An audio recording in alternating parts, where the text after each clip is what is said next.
TVC, a TV do Correio da Manhã.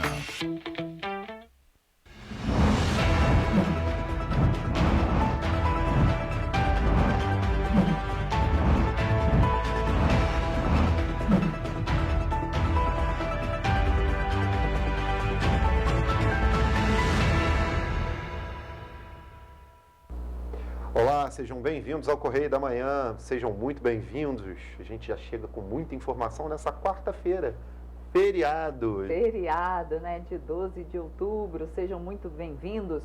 Lembrando que você pode fazer parte do nosso jornal. Basta mandar sua denúncia para cá, sua sugestão de matéria para os nossos canais de comunicação com você, vão aparecer aí na sua tela.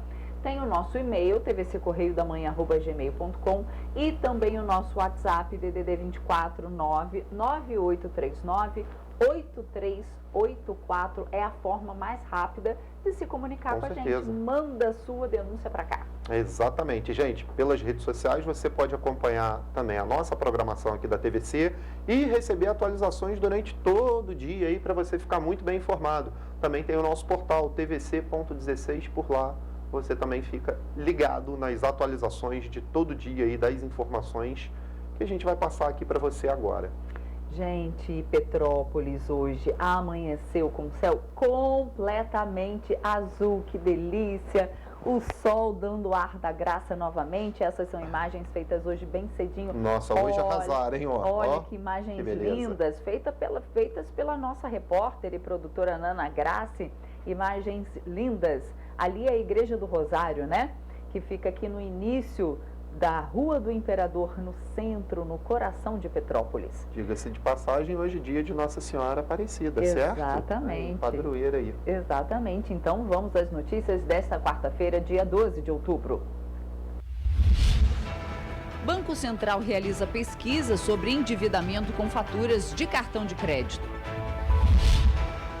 Saiba quais são as novas regras sobre as ligações de telemarketing. Conta de luz completa 6 meses com bandeira verde em outubro. Denúncia de racismo é registrada no centro de Petrópolis. E mais, religiões de matriz africana são alvo de casos de intolerância. Agora no Correio da Manhã na TV. Bom, gente, vamos começar esse dia 12, Dia das Crianças também, dando uma informação aqui importantíssima antes da leitura do nosso jornal, tá? Eu tenho aqui para vocês uma atualização da BR-040, a gente tem também vídeo sobre aí da câmera, olha só. Na BR-040, temporariamente interditada no sentido Rio, em trecho do quilômetro 22, em Três Rios, RJ, para o destombamento, né, de um conjunto de carga que tombou mais cedo na pista de uma carreta bitrem. A ocorrência não tem vítimas, o trecho com 1 quilômetro de retenção no sentido Rio. As equipes da Concer já estão no local atuando, como a gente viu na imagem aí. Então, você que vai sentido Rio, está ali na altura de Três Rios, quilômetro 22, reduz a velocidade, porque já tem retenção de 1 quilômetro e tem carga na pista, né? Então, muito importante ficar atento. Porque a pista está interditada justamente para o destombamento dessa carreta, né? E logo depois a gente espera que logo libere esse trecho, então fiquem atentos. A gente tendo atualização até o final do jornal, a gente traz para você aqui. Agora vamos à leitura do nosso jornal, vamos ver o que é destaque na nossa primeira página do Correio da Manhã. Vamos dar uma olhada? Castro encerra contas no Itaú em protesto a doações de acionistas a Marcelo Freixo. Esse é o destaque da página 3 da coluna Magna Vita. Olha, na nossa página 6, um alerta aí, hein, gente? Hemorrio faz alerta às doações de sangue. Bolsas coletadas em setembro ficaram 25% abaixo do esperado. Do lado ali, na matéria principal ali, né, na foto, afilhado de Lula e de Renan Calheiros é afastado pelo STJ do governo de Alagoas. Isso é o destaque da página 4. O atual governador de Alagoas, né, Paulo Dantas, do MDB, aliado da família Calheiros e cabo eleitoral de Lula, do PT, foi afastado pelo STJ por 180 dias após ser alvo de operação da Polícia Federal e da PGR por irregularidades cometidas quando exercia a presidência da Assembleia Legislativa alagoana. Na foto de Cláudio Magnavita, o novo senador Renan Filho e o governador afastado Paulo Dantas. Aí na foto. Seguimos aqui com a nossa leitura. Inflação recua 0,29%, índice acumula alta de 4,09% no ano e está na meta. Esse é o destaque da página 6. Na página 7, no nosso internacional, algo que vem preocupando muito, gente. E agora a OTAN responde. A OTAN desafia a Rússia em treino nuclear. Os treinamentos da OTAN começaram assim que as ameaças nucleares da Rússia começaram contra a Ucrânia, né? Assim que o Putin falou que estudava o uso de armas nucleares táticas, a OTAN começou a fazer, então, esses treinamentos contra a guerra nuclear. Temos outros destaques ali embaixo, ali, na página 5, o Estado divulga 1.377 vagas de emprego no Cine. Então, você que precisa de uma vaga, o Cine tem vagas abertas para 1.377 vagas no estado do Rio. Outro destaque, a MPE abre 83 denúncias por violência de gênero. Destaque da página 4. E ali na página 8, no nosso especial, olha, devoções e fé a Nossa Senhora serão presenciais. É hoje o dia dela. Então, homenagens à padroeira do país poderão ser na Basílica, que eu vinha falando aqui um pouco antes da gente começar, Exatamente. Que é um lugar lindo. Eu só fui uma vez e a vontade de voltar é grande, viu? Continuamos aqui? Temos também os destaques do segundo caderno e também os destaques do esporte. Pois não é. Isso? E na nossa página 2, o editorial é dedicado ali, ó, o Dia das Crianças e a chegada do Enem. Tem que abrir o olho. Então, aqui o editorial fala um pouco sobre o Dia das Crianças e o Enem. Na página 3 agora, vamos ao destaque da coluna Magna Vita. Primeiro destaque é em foto ali, ó. Max Lemos desiste do PROS e está à caça de outra legenda.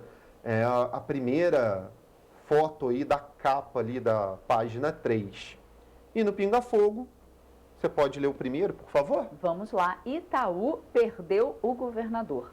O governador reeleito Cláudio Castro, cliente da instituição, ficou irritado com a notícia publicada no Correio da Manhã que revela o engajamento das principais famílias acionistas do Banco Itaú com o seu oponente Marcelo Freixo. Juntos, representantes das famílias Moreira Salles, Moro, Bracher e Setúbal doaram oficialmente R$2 milhões para o candidato do PSB. Na lista de desafetos está o banqueiro Armínio Fraga Neto, maior doador individual, com R$200 mil. Esses integrantes do sistema financeiro apostaram contra Castro e perderam. Agora chegou a hora do troco. Quem deve estar revirando na tumba é o patrono Olavo Setúbal e o embaixador Moreira Salles, com o esquerdíssimo dos seus rebentos. Uma pena que o Itaú não possa abrir uma filial em Cuba. Olha. Hilário, hein? Outra nota aqui do Pinga Fogo. A certidão emitida pelo oficial de justiça que notificou na hora certa o ex-governador Wilson Witzel é genial. Descreve com minúcias a maratona que enfrentou para notificar o ex-juiz. O processo é a queixa-crime que o senador Flávio Bolsonaro moveu contra o ex-governador, que afirmou na CPI da Covid que o parlamentar era sócio dos hospitais federais. A ação foi movida pela implacável Luciana Pires, hoje uma estrela da Advocacia Nacional.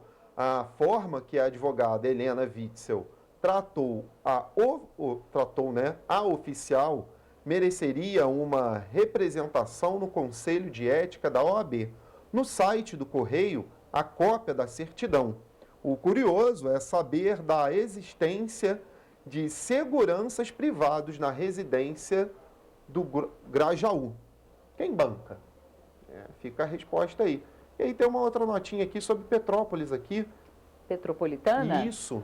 Depois do que Max Lemos fez por Petrópolis, foi pífia a votação do parlamentar na cidade. teve menos de 1.000 votos. Olha só, viu? Na época da tragédia foi alguém bem presente aqui durante um bom tempo. Política, hein, agora, página 4. Violência política de gênero em alta. A MPE abriu 83 procedimentos nessas eleições. E ali na foto ali, dos casos, 25 aconteceram presencialmente, viu? Então o Ministério Público Eleitoral abriu 83 procedimentos por violência política de gênero.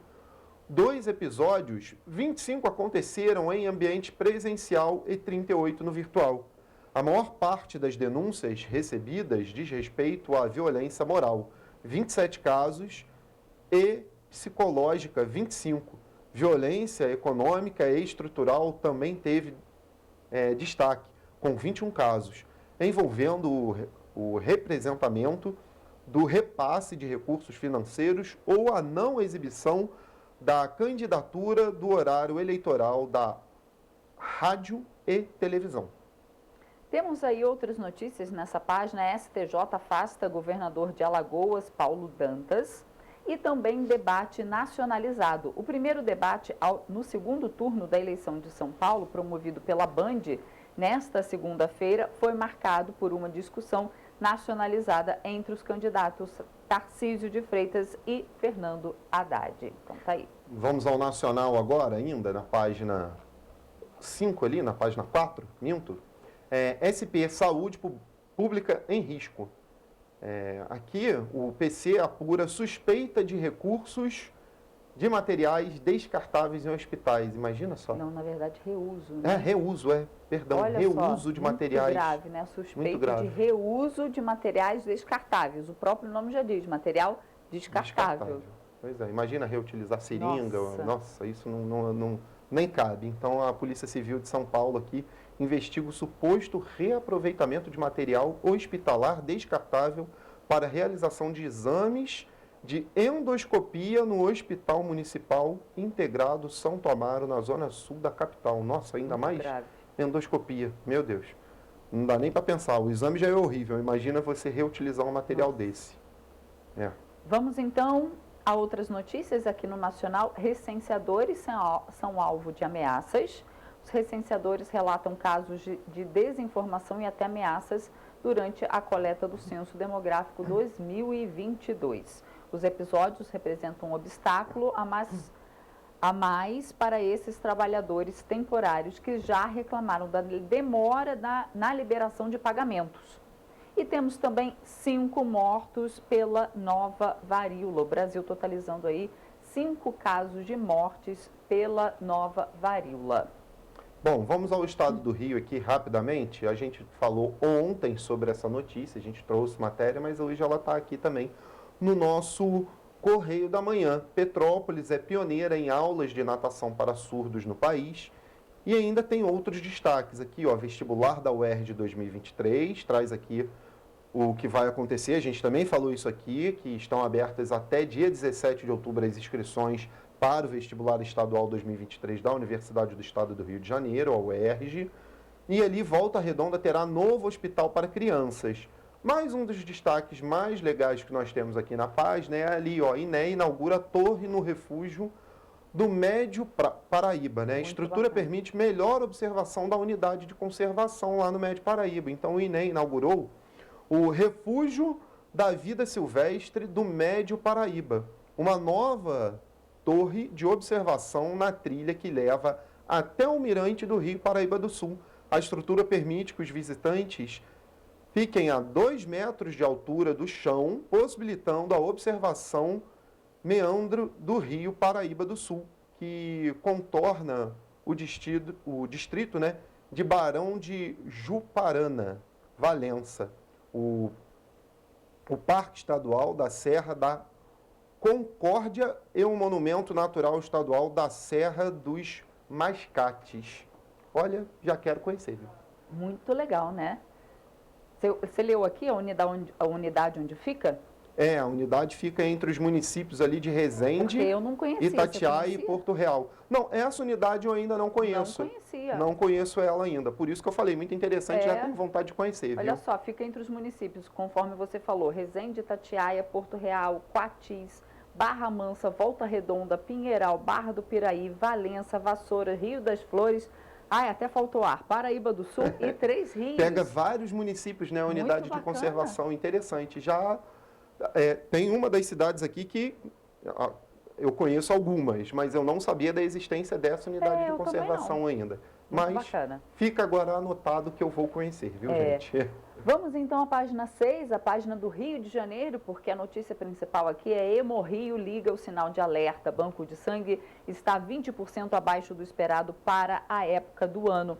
Você pode conferir essa matéria completa. Se você é doador, vá lá, doe, né? Nessa matéria também coloca aqui quem pode doar e quem não pode.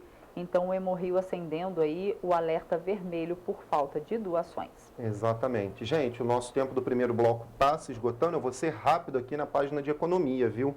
IPCA tem deflação de 0,29%. De acordo com o IBGE, desde 1994, que ele traz essas informações, né? Faz essa média histórica aí da constatação da inflação e da deflação, é um recorde, porque são 3 meses seguidos de deflação. Então, o IBGE traz aqui vários dados, né? O Instituto de Geografia e Estatística aqui do Brasil, ele traz vários dados mostrando que o IPCA acumula, inclusive, né? Até então, uma alta de 4,9%, de 7,17% em 12 meses, mas que é um recorde porque em 3 meses nós temos deflações acumuladas aí, seguidas aí no IPCA. Isso vai refletir, claro, direto no nosso bolso, no bolso de todo brasileiro. Vamos então agora fazer um rápido intervalo e na volta... Perdão. Agora foi. A gente faz agora um rápido intervalo e na volta você vê que a Anvisa autoriza a ampliação da validade da vacina da Pfizer. Pois é, e você vai ver também que beneficiários do Auxílio Brasil têm até sexta-feira para atualizar dados para não perderem o pagamento. Muito importante. O Correio da Manhã volta já.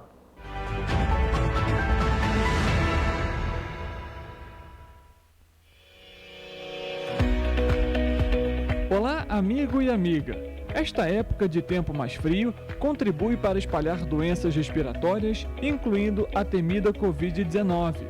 Você que não deixa de cuidar da sua saúde, confira sua caderneta de vacinação e não perca a oportunidade de atualizar o seu calendário de vacinas. É simples e faz bem a você e a quem vive ao seu redor.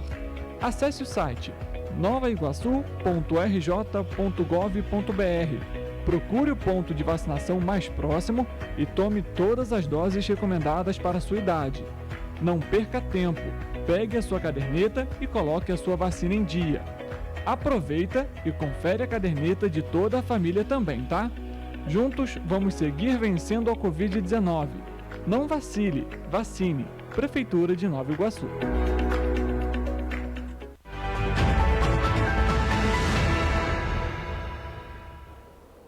Estamos de volta. O Banco Central constatou, através de uma pesquisa, que a linguagem simplificada nas faturas de cartão de crédito e destaque para informações relevantes sobre as opções de pagamento tem o potencial de melhorar o entendimento sobre este produto, incentivar melhores decisões financeiras e reduzir o endividamento da população. Confira na reportagem. O terror dos brasileiros. As dívidas, para boa parte da população, é sinônimo de pesadelo. Eu não gosto de dívida, não. Tenho pavor de dívida, tenho pavor. E um dos principais agentes para gerar este problema são os cartões de crédito. As letras miúdas, layouts confusos e informações distribuídas de maneira desordenada faz com que a maioria dos brasileiros não entenda a linguagem apresentada nas faturas de cartões de crédito. Pouco conhecimento financeiro, acho que a maioria dos brasileiros tem, né? Eu acho que o importante é a gente tem que ter uma forma melhor para explicar aquela discriminação que tem ali, aqueles impostos que são cobrados. Se a gente não prestar muita atenção naquilo ali, às vezes até o cartão da gente é clonado e a gente só vai dar conta disso dias ou meses depois, entendeu? É bem complicado mesmo. O cartão de crédito, amigo, ele te facilita a tua vida. Só que tu perde o controle, aí tu vira uma bola de neve a tua vida. E fica impagável. A minha filha, ela compra como se rola tanto cartão, depois vai pagando. A pessoa vai meter na mão, descontrole, né? Aquele descontrole, vão comprar. Quando vê, se enrola todo. Na última semana, o Banco Central divulgou uma pesquisa em que foi comprovado que a linguagem no cartão pode sim trazer problemas para o entendimento. O experimento submeteu grupos de participantes a diferentes layouts das faturas de cartão de crédito, com o preenchimento de um questionário, desenhos alternativos das faturas comparados aos layouts de faturas de cartões de créditos já existentes. E com isso, permitiram testar soluções baseadas em ciências comportamentais. Acaba sendo mais complicado, ainda essas faturas impressas, elas ainda costumam vir com letras menores, informando ali o percentual de juros rotativo, mensal, anual, a forma que vai ser aplicado esse percentual de juros, porém não lhe informa quais valores, né, que vão ser contemplados ao final, que muitas vezes superam aí até 300% do valor inicial. O resultado mostrou que os participantes que receberam as faturas em layouts que não existem compreenderam melhor os dados. Além disso, eles estavam mais cientes das consequências das faturas, como, por exemplo, o crédito rotativo e o parcelamento da fatura com modalidade de juros. Para a advogada Mariana Golinelli, o cartão de crédito acaba sendo um dos principais recursos utilizados pelos consumidores. Mas, na prática, esta forma de pagamento não deveria ser utilizada para pagamentos de contas mensais, e sim apenas em momentos de necessidade, como, por exemplo, na hora de pagar valores acima da média salarial. É importante que a pessoa sempre busque compreensão ali daquela fatura do cartão de crédito. Muitas vezes ali tem atribuída anuidade ou outras cobranças que a pessoa não tem conhecimento e muitas das vezes acaba pagando sem verificar se as cobranças estão corretas. Em eventual dúvida, que busque auxílio com o PROCON ou com o advogado realmente, para que possa obter aí a melhor forma de resolver as pendências sem que gere uma dívida. Agora, olha só, gente, atenção. Os beneficiários do Auxílio Brasil que não atualizam seus registros no cadastro único há mais de 2 anos têm até essa sexta-feira para retificar as informações sob risco de perder o benefício caso não o façam. Segundo o Ministério da Cidadania, que é responsável por coordenar o Auxílio Brasil, a atualização do cadastro deve ser feita a cada 2 anos ou sempre que houver alguma alteração, sendo fundamental para garantir que as informações registradas na base estejam sempre de acordo com a realidade das famílias. Os beneficiários podem verificar se os dados estão desatualizados ou não através do aplicativo CadÚnico, disponível para download na página gov.br. Caso não tenha ocorrido nenhuma alteração nas informações prestadas na última entrevista, a família beneficiária pode fazer também a confirmação dos dados por meio do aplicativo do Cadastro Único. Mas, se for preciso alterar algum dado, é necessário comparecer a um posto de cadastramento para que uma nova entrevista de atualização cadastral seja feita. A data limite para os beneficiários prestarem informações foi estabelecida em julho por meio de instrução normativa conjunta que alterou o cronograma de verificação e revisão dos dados das famílias inscritas no CadÚnico. Estendeu por mais de 3 meses o prazo de revisão cadastral, inicialmente previsto para terminar no dia 15 de julho. Larissa Martins, de volta aos estúdios. As novas regras para as ligações de telemarketing já estão válidas em todo o território nacional. O novo procedimento para a atribuição e designação de recursos de numeração, aprovado pela Anatel, entrou em vigor no início deste mês.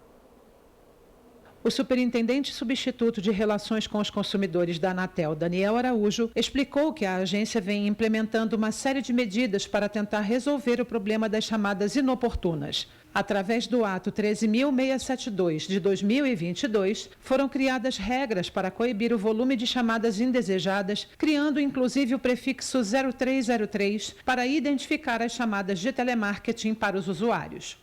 Recentemente, criamos regras que buscam coibir o encaminhamento de tráfego por numeração irregular ou em que ocorra a mudança do número do usuário originador da chamada. As empresas que alteram a numeração dessa forma, muitas vezes pretendem criar dificuldades para que o consumidor identifique quem está realizando a ligação para ele, o que torna mais difícil a decisão sobre o atendimento ou não daquela chamada. Daniel Araújo informou que a agência continuará os estudos para adotar novas medidas de combate às chamadas abusivas enquanto for necessário. Em nota, a Anatel esclarece ainda que as novas regras para as ligações são mais técnicas e voltadas especificamente para as empresas de telecomunicações e originadores das chamadas. E olha só, gente, no mês de outubro, a bandeira verde completa 6 meses seguidos na conta de luz. A informação foi divulgada no fim do mês de setembro pela Agência Nacional de Energia Elétrica, a ANEEL, que manteve a bandeira tarifária verde desde 16 de abril. O economista e conselheiro do Conselho Federal de Economia, COFECOM, Fernando de Aquino, explica como isso afeta a conta de luz que chega aos consumidores finais. Criado pela ANEEL, o sistema de bandeiras tarifárias sinaliza o custo real da energia elétrica gerada. De acordo com o economista, o custo de produção varia de acordo com a forma de geração de energia elétrica. Uma forma muito difundida no país de geração de energia é a geração de energia hidroelétrica. Então, essa geração de energia hidroelétrica, ela depende da quantidade de chuvas que ocorreu no período. Em períodos mais secos, a gente tem uma diminuição na capacidade de geração de energia hidroelétrica. Então a gente precisa, muitas vezes, lançar mão de usinas termoelétricas. E essas usinas termoelétricas, ela tem um custo de produção de energia elétrica mais elevado. Então ela eleva o custo geral de produção de energia elétrica. Fernando de Aquino também cita o Imposto sobre Circulação de Mercadorias e Serviços, o ICMS, como um dos fatores que contribuíram para a redução da conta de energia. De acordo com a Lei Complementar 194 de 2022, a cobrança do ICMS ficou limitada a cerca de 17% para bens e serviços essenciais e indispensáveis, como a energia elétrica.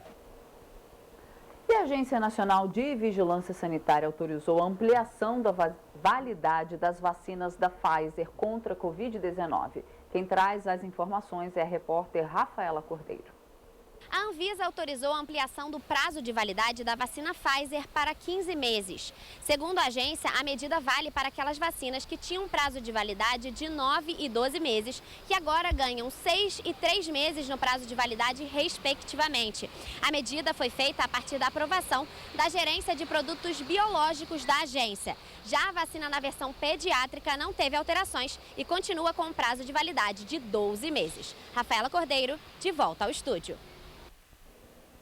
É isso aí, gente. E olha, os romeiros que estiverem em peregrinação ao Santuário Nacional de Aparecida, no interior de São Paulo, podem contar com um aplicativo exclusivo lançado pela Polícia Rodoviária Federal. O aplicativo vai atender aos fiéis utilizando a rodovia Presidente Dutra. Inicialmente, o aplicativo vai servir para os romeiros, mas a expectativa é que ele se expanda para outras rotas de peregrinação em todo o país. O lançamento aconteceu às vésperas da novena e festa da padroeira, que acontece entre os dias 3 a 12 de outubro. A expectativa é que o número de romeiros caminhando na rodovia em direção ao santuário cresça em até 60% em relação ao ano anterior.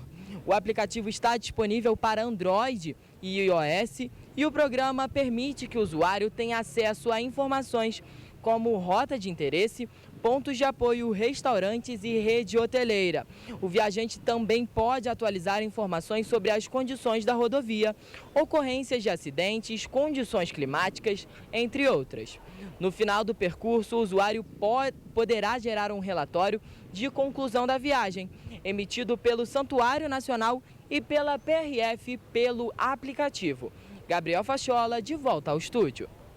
Olha, que bacana, você quer voltar lá em visita? Olha aí. Só não sei se eu vou peregrinar, tá? Até lá, eu só vou em visita mesmo, gente. Olha só, hoje é quarta-feira e a gente vai falar de esporte. Exatamente. Eu vou começar com a notícia do seguinte, da judoca, né? Isso aí. Da Mayra Guiar, que se tornou campeã mundial da categoria até 78 quilos pela terceira vez na manhã de ontem no Uzbequistão. Na final, ela venceu a chinesa Zheng Zhaoma com um vazare que ela conseguiu em menos de 20 segundos de combate, gente. Esse é o 7º pódio da gaúcha. Ela tem 31 anos Peraí. Ela tem 31 anos, 31 né? anos, né? Isso, Peraí, em mundiais esse ali... textinho, ó. Esse é o foi 7º campeã. pódio da gaúcha de 31 anos. Isso. Esse em mundiais ali tá confundindo a Tá gente, confundindo, né? Ela foi campeã em 2014 e 2017. No currículo dela, a Mayra tem 3 medalhas de bronze em Jogos Olímpicos. Londres, 2012, Rio, 2016 e Tóquio, 2020. Que bacana, né? Pois é, e ela faz um feito que nenhum judoca brasileiro ainda conseguiu, né? Que é ser tricampeão mundial. Nenhum judoca brasileiro ainda tinha conseguido isso. Isso mostra aí que a carreira dela ainda está em altíssimo nível.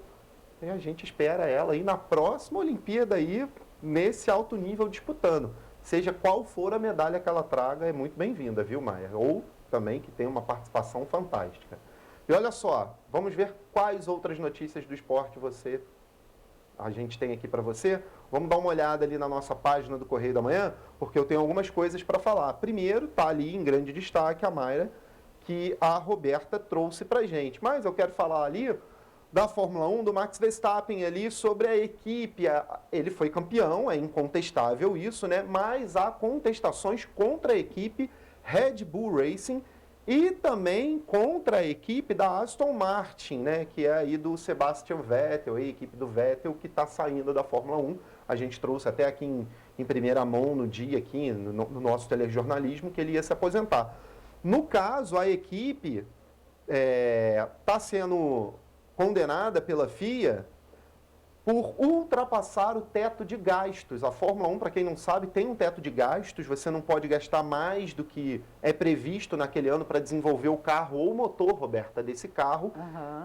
E as duas equipes ultrapassaram 5 milhões aí, um pouquinho mais de 5 milhões do teto. E a FIA, depois do Grande Prêmio de Suzuka, está sendo muito criticada pela administração do Grande Prêmio de Suzuka, que foi horrível. A gente tem que falar que foi muito ruim, eu já fiz essa crítica aqui, né?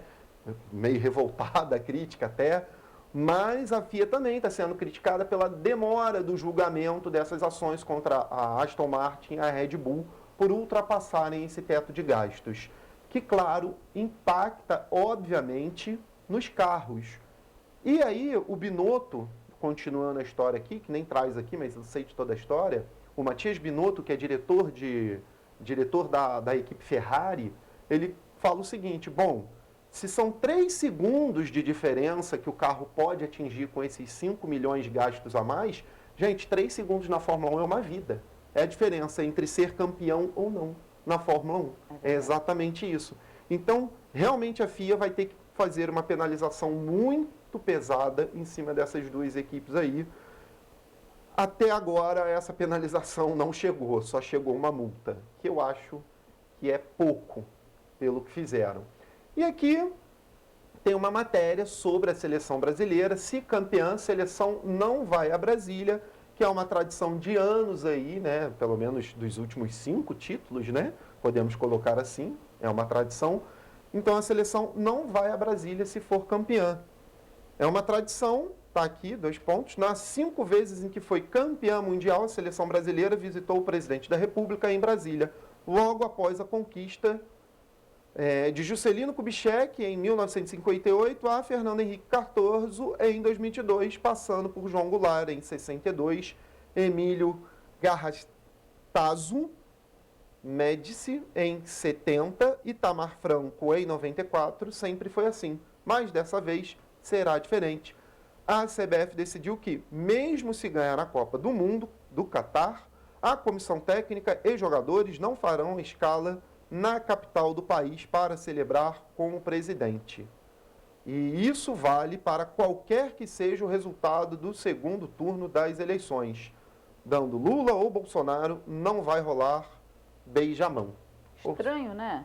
Pois é. E aqui continua, são basicamente 2 os motivos que levaram a entidade a optar por não fazer essa festinha em Brasília em caso de conquista do caneco. 1. A posição de neutralidade pregada pelo presidente Edinaldo Rodrigues e pelo técnico Tite nas eleições e também, né, o segundo motivo, por causa do timing desfavorável. Mas lembrando que desde 1994 a competição esportiva e a disputa eleitoral caem sempre nos mesmos anos. Eu, assim, opinião estranho, né? Relacionada ao esporte, Primeiro, realmente eu acho que o esporte não deva assumir o esporte em si, né? Mas o nosso não tem nada a ver com esporte, se já é uma tradição, não né, vejo de ir por que a não Brasília. também, não vejo por que não. Eu não entendo com ano de eleição, e, enfim. E como diz não aqui, vejo né, na por que matéria, não. desde 94 cai exatamente. mesmo ano de eleição. Então, Exatamente. Infelizmente. Não vejo o porquê. Mas, enfim, fica aqui o nosso alerta para esse tipo de coisa.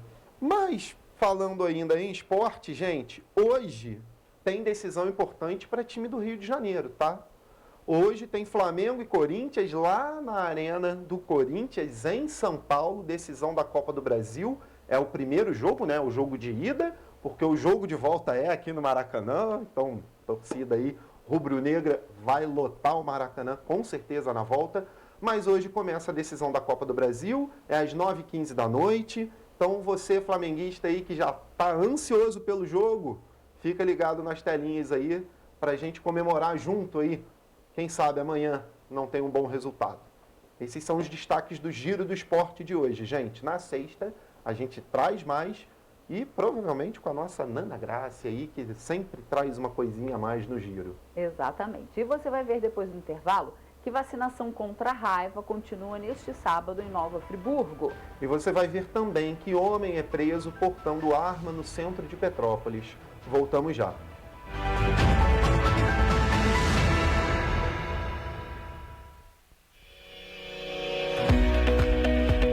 Olá, amigo e amiga. Esta época de tempo mais frio contribui para espalhar doenças respiratórias, incluindo a temida Covid-19.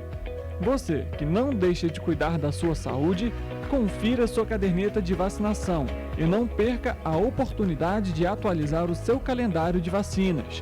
É simples e faz bem a você e a quem vive ao seu redor. Acesse o site novaiguaçu.rj.gov.br. Procure o ponto de vacinação mais próximo e tome todas as doses recomendadas para a sua idade. Não perca tempo, pegue a sua caderneta e coloque a sua vacina em dia. Aproveita e confere a caderneta de toda a família também, tá? Juntos vamos seguir vencendo a Covid-19. Não vacile, vacine. Prefeitura de Nova Iguaçu.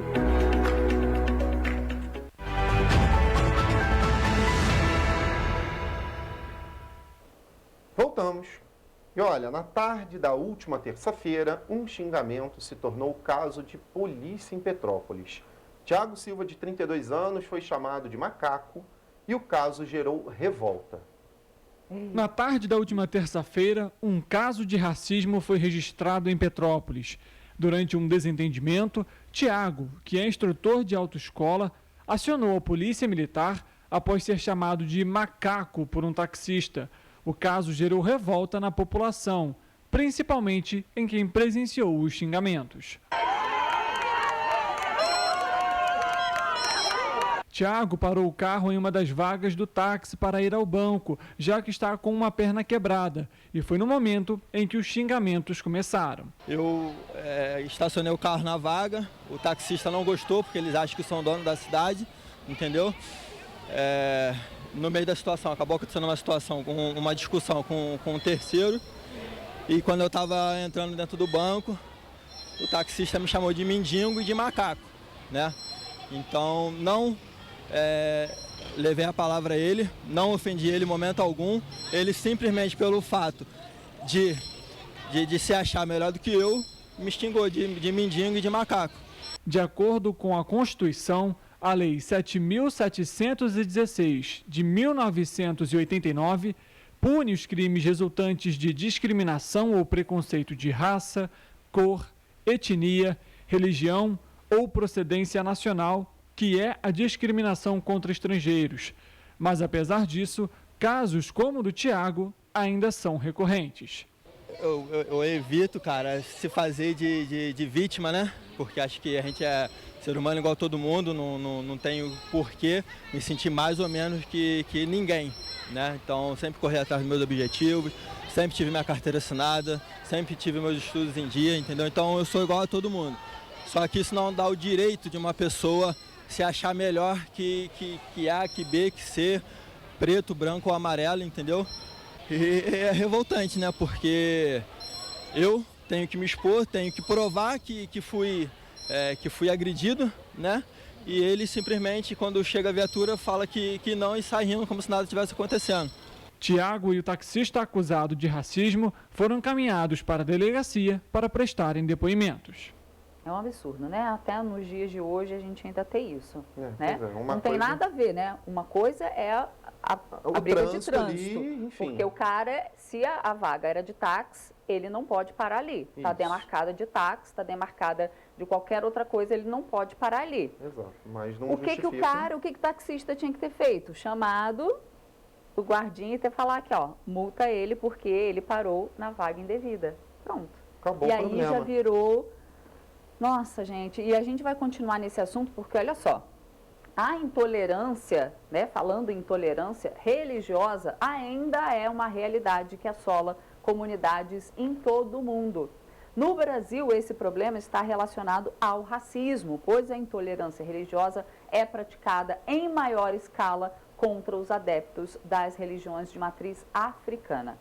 O país registrou aumento de 56% dos casos de intolerância religiosa no primeiro semestre de 2018.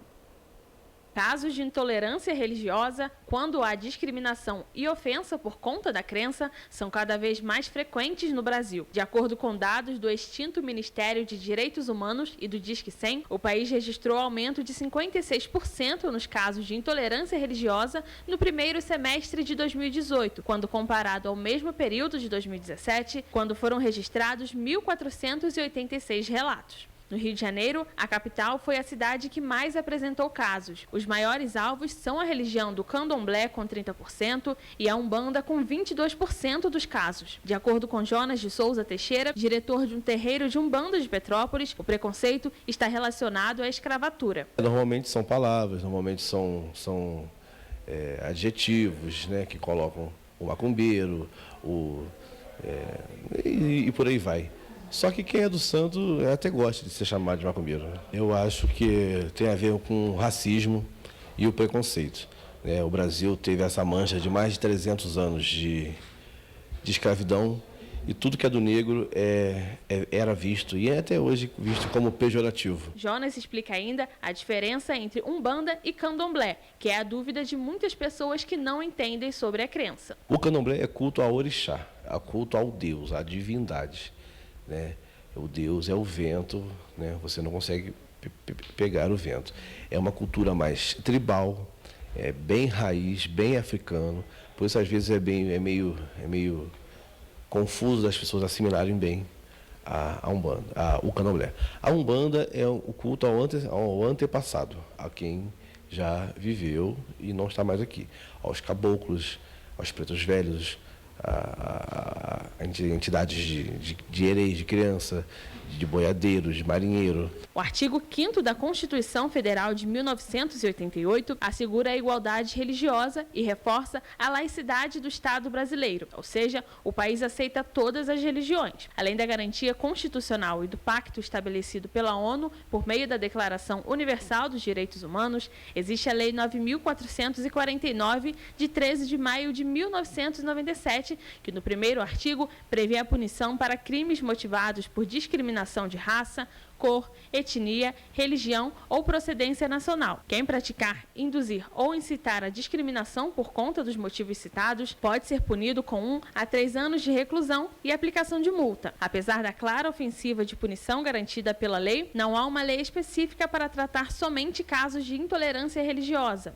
Em 2018, foi inaugurada a Delegacia de Crimes Raciais e Delitos de Intolerância, vinculada à Polícia Civil do Estado do Rio de Janeiro. A criação veio por meio de uma lei que busca investigar casos de preconceito. Dados levantados pelo antigo Ministério dos Direitos Humanos mostram que 25% de todos os agressores são identificados como brancos e 9% das ocorrências dizem respeito a atos praticados dentro de casa. A maior parte das vítimas de intolerância é composta por adeptos de religiões de matriz africana. Os católicos registram 1,8% das denúncias de intolerância e os protestantes registram 3,8%. Ao mesmo tempo, os adeptos religiosos de matriz africana, que representam 1,6% da população brasileira, também representam cerca de 25% das denunciantes de crimes de ódio. Então tá aí, mais intolerância, né? E ainda continuamos no assunto de violência, né? Vamos continuar olha assim, só, né? porque na noite de terça-feira, policiais militares de Petrópolis receberam informações sobre um homem que frequentemente transitava aparentemente armado pela rua 16 de março, no centro da cidade. Durante um patrulhamento no local, que precisa ser feito, claro, né? A gente teve aquela... Nós fizemos uma reportagem há pouco tempo, né, falando justamente os comerciantes reclamando da falta de policiamento lá na 16 de março.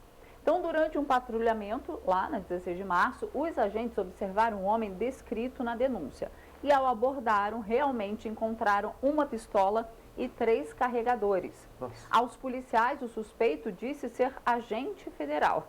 Contudo, ao chegarem na delegacia de polícia lá de Itaipava, né, porque a do Retiro está fechada ainda, foi verificado que as informações eram falsas.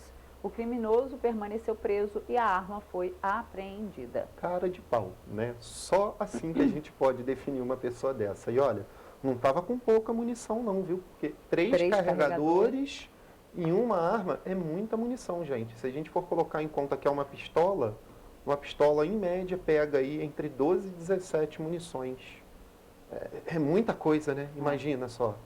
Bom, vamos continuar aqui, vamos falar um pouquinho agora da tragédia que abateu Petrópolis, mas a gente vai falar sobre uma determinação que aconteceu. O Ministério Público do Rio de Janeiro moveu uma ação civil pública cobrando da Prefeitura de Petrópolis e do Governo do Estado ações urgentes nas regiões do Chácara Flora, Caxambu e Castelânia, que foram fortemente atingidas pelas chuvas de fevereiro e março. Os documentos foram assinados pela promotora de justiça, doutora Zilda Januzzi Veloso Beck.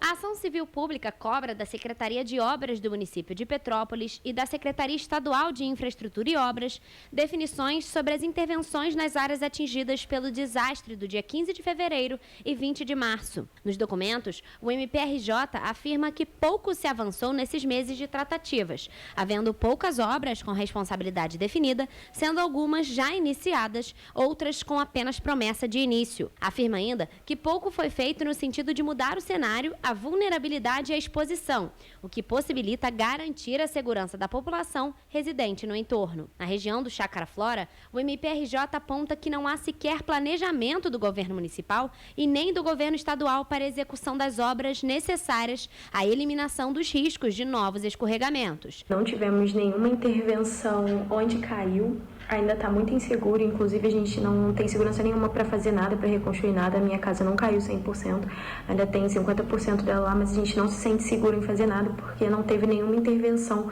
da prefeitura no local. Quero que faça um muro de contenção para que nós possamos voltar para a nossa casa. Eu não quero... Eu vou aí sempre, vejo aí essa coisa horrível que está... E nada, ninguém está fazendo nada pela gente. É uma coisa muito desumana, muito triste. Os documentos citam um relatório realizado pelo Grupo de Apoio aos Promotores após vistorias em cada uma das localidades atingidas. O relatório confirma que poucas obras efetivamente começaram, a maioria delas sob a responsabilidade do Estado do Rio de Janeiro, como, por exemplo, a região do Castelânia.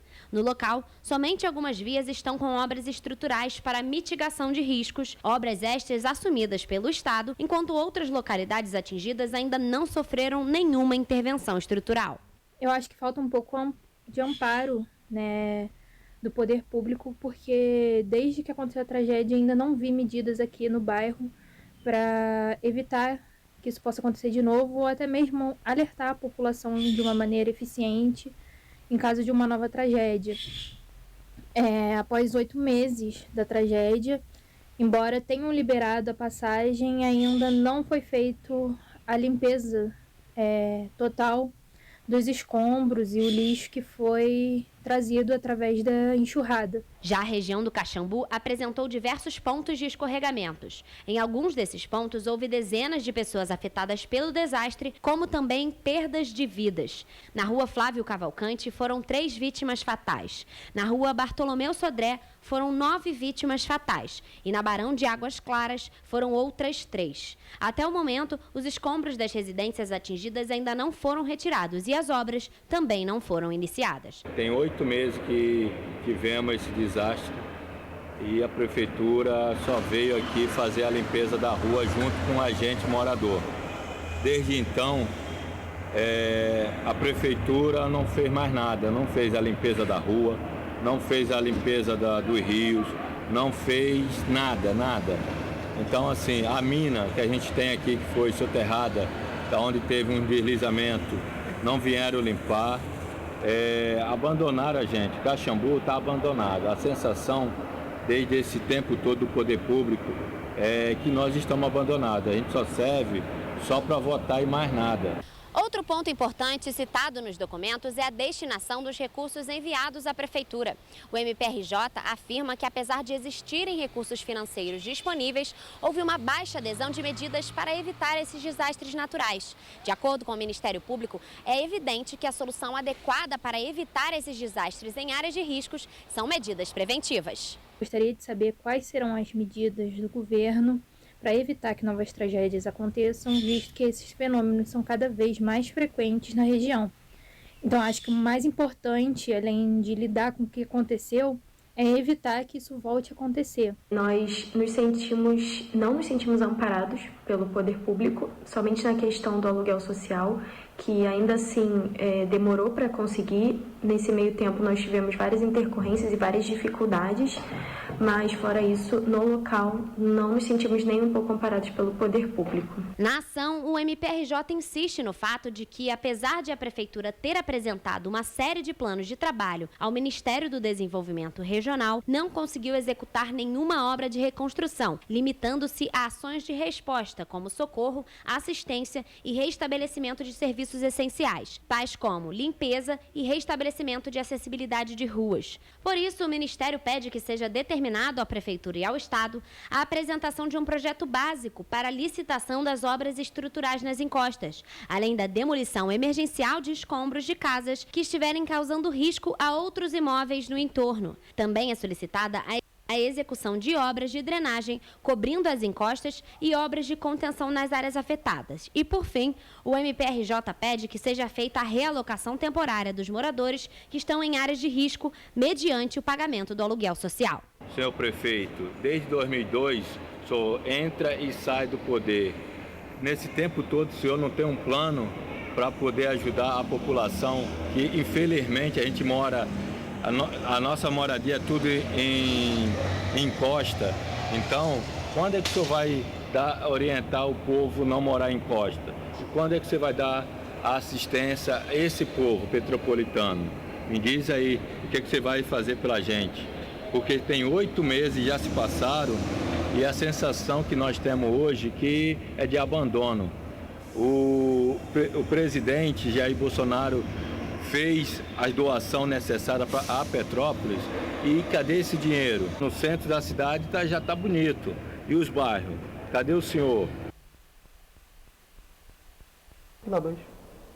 E olha, tem nota, tá?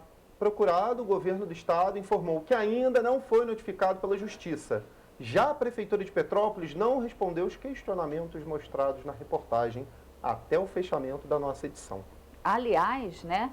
É algo que tem se tornado cada vez mais comum, né? A falta de posicionamento do governo municipal diante das denúncias feitas por nós e, claro, aí pela população. Só quero lembrar que a gente está aqui para cobrar do poder público e, obviamente, né, mostrar à população o que está acontecendo de errado e tentar ajudar a população que as coisas venham dar certo para elas, né? Então, por favor, o poder público aí comece a responder os questionamentos que não são só nossos, são da população. A gente tem uma outra matéria? Isso. Vamos passar, pessoal do Master, vamos passar agora uma matéria, né, que a nossa reportagem fez novamente lá naquele prédio do Quitandinha, né? condições insalubres. O pessoal que está lá. Os nossos vereadores foram lá fiscalizar, fizeram a denúncia e a gente tem mais sobre o caso.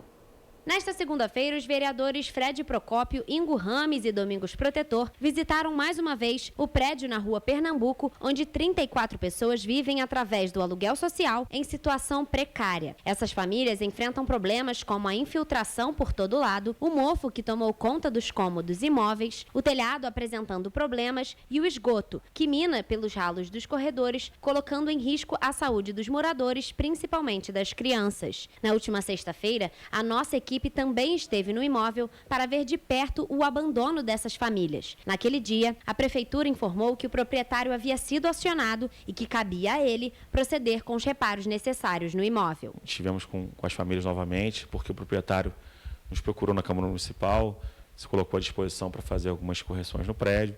A gente até agradeceu a ele, porém a gente sabe que isso não é tão rápido, vai demorar, porque quando as famílias mudaram para o prédio, não tinham essas infiltrações, o telhado estava novo, então assim, ou estava maquiado, ou de fato ele não tinha tido moradia lá ainda e poderia ter algum problema pós-obra.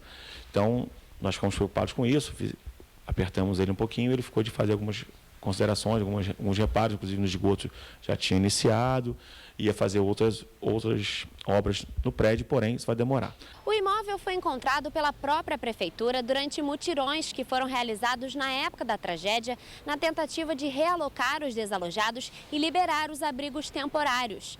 Aos vereadores, a Secretaria de Assistência Social informou que quando o imóvel foi liberado para as famílias e foi realizada a primeira vistoria, ele não se encontrava nesta situação. A Secretaria de Assistência Social informou ainda que já criou uma comissão para auxiliar na busca por outros imóveis para estas famílias. O proprietário do imóvel informou à Câmara Municipal que já iniciou os reparos necessários e que a questão da infiltração ainda depende da saída das famílias para que o reparo seja feito. Tivemos também com o secretário municipal, Fernando Araújo, tivemos contato com ele esteve lá no prédio também com a equipe dele para providenciar a retirada daquelas famílias daquele prédio. Então, a obra pode ser feita sem nenhum problema, mas paralelo a isso, as famílias têm que sair para um local mais seguro, mais salubre até.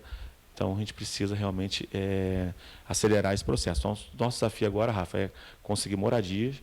Para essas 7 famílias, tinham 9 ou 10, 2 já conseguiram, 2 ou 3. Agora a gente tem 7 famílias, salvo engano, que ainda precisam de um novo local. Então, a gente está na luta aí para um novo local para retirar as famílias daquele prédio e colocá-las num lugar mais saudável. O maior problema está em encontrar novos imóveis para estas famílias. Muitos proprietários de imóveis não confiam ou não aceitam que o pagamento seja feito através do aluguel social. Não só estas famílias do prédio no Quitandinha passam por esta dificuldade, como também muitas outras que não conseguem encontrar moradias. Os vereadores também buscam a ajuda de imobiliárias para acelerar este processo. Então, a situação da gente aqui agora melhorou bastante, né? Que o Pregraude também falou que vai arrumar moradia pra gente, vai levar a gente pra ver. Aí depois que foi pra televisão também, graças a Deus, já arrumaram a tubulação aqui, estão arrumando o telhado. E eles estiveram aqui, o pessoal lá da prefeitura, o Fred, o pessoal lá também vieram aqui, fizeram a revista ontem. O Pregraude também veio aí também ontem de noite.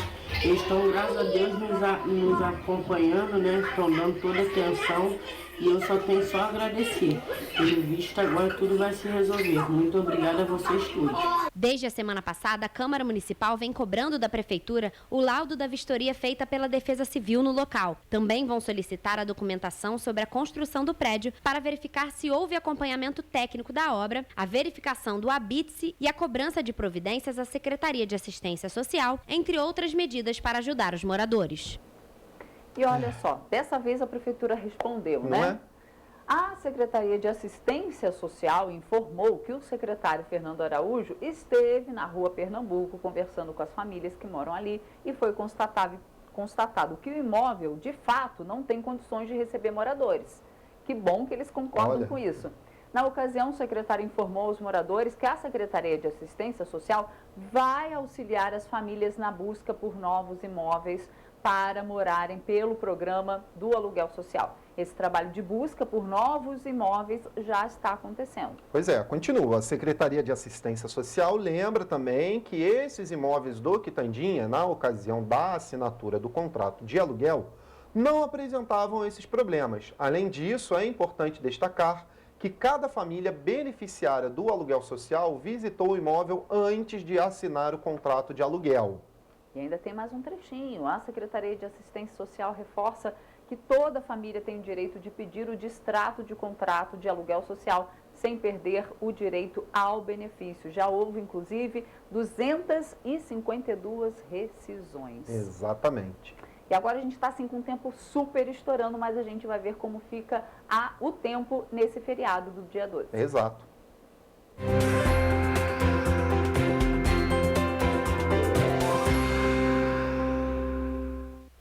O Instituto Nacional de Meteorologia divulgou mais um informativo.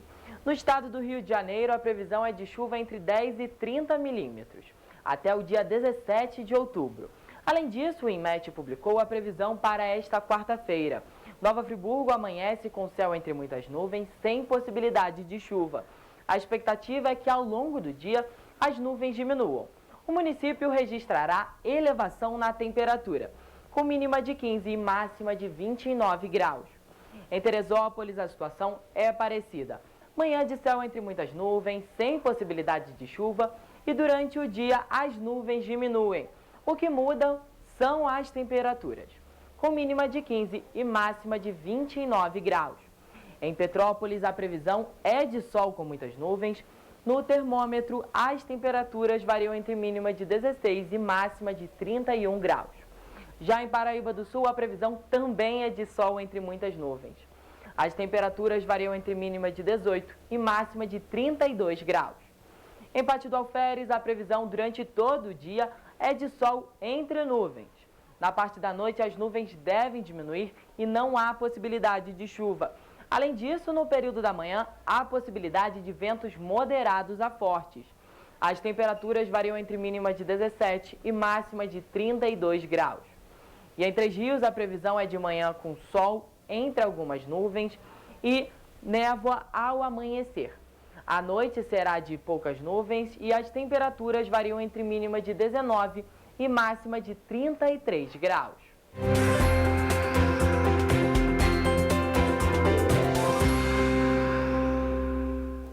Olha, gente, está acabando, mas essa nota aqui eu não posso deixar de dar. Quilômetro 22 da BR-040, atualização, do caso da BR-040, foi liberado parcialmente para veículos de passeio após a tentativa de destombar compartimento de carga tombado de carga bitrem na pista sentido Rio, em Três Rios.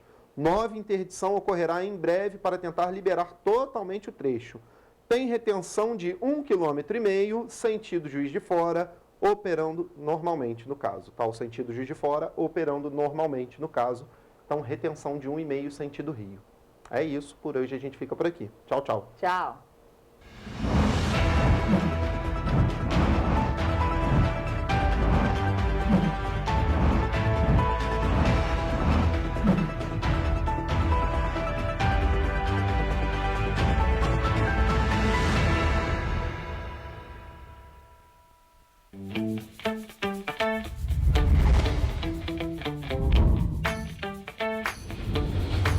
TVC, a TV do Correio da Manhã.